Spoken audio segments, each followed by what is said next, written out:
때는 1945년 2차 세계대전 중 일본 오사카 대공습이 있던 날에 있었던 이야기입니다. 일본의 어느 노인이 운영하는 하숙집에 살고 있던 한국인 청년.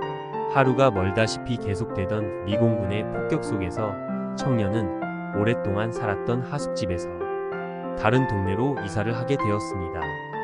주인에게는 간다는 말도 하지 않은 채 짐을 꾸려 이사를 하였습니다. 이사를 하게 된 사유는 배고프던 시절 하숙비에 비하여 하숙집 밥의 양이 턱없이 적은지라 밥을 더 많이 주는 집을 찾아 옮기게 된 것입니다. 그런 일이 있던 며칠 후 어느 날 그 전쟁통 속에서 위험한 상황임에도 아랑곳하지 않고 하숙집 전주인이 청년을 찾아온 것입니다.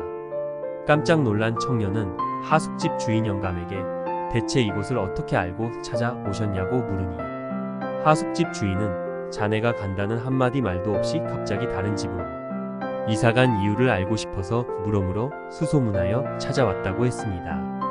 노인은 오랫동안 성실하고 예의 바르게 잘 지내던 청년이 갑자기 사라진 이유가 궁금했던 것입니다.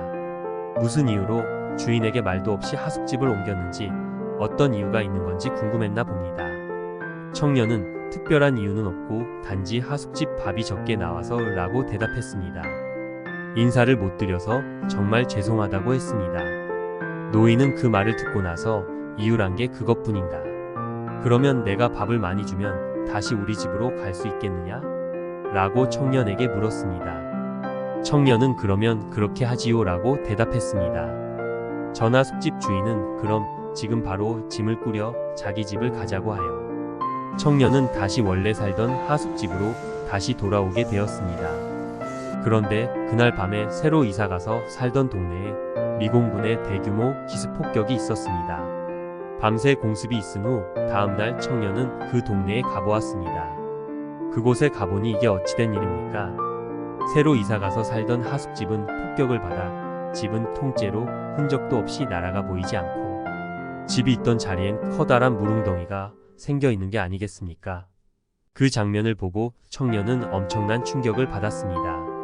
그리고 청년은 전 하숙집 주인이 찾아온 일을 생각했습니다. 가슴을 쓸어내리면서도 내가 만약에 그 하숙집에 살면서 평소에 하숙집 주인에게 불성실한 모습을 보여주었더라면 나는 죽었을 것이다.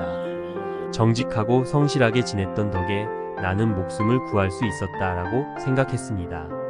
만약에 그와 반대로 불성실하거나 남을 속이거나 예의범절이 없거나 불량하게 생활했더라면 그 하숙집 주인은 하숙생이 갑자기 사라졌을 때 마음속으로는 오히려 잘 가버렸다고 속 시원하게 생각했을 것이고 찾아오지도 않았을 것이다. 새로 이사간 집에서 나는 폭격의 가루가 되었을 것이다 라고 말이죠.